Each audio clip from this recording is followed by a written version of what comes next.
Go ahead. Right. So this is the RZ09. Okay.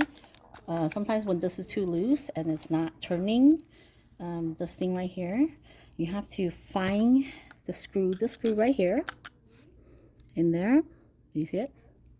Okay, and then you gotta tighten it.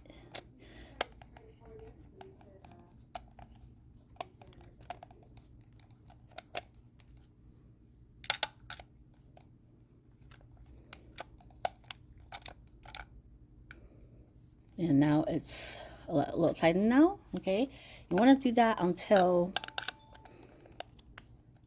you feel that there's a good resistance there.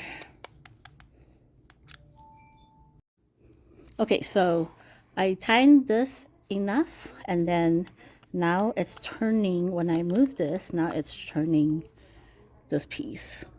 Okay.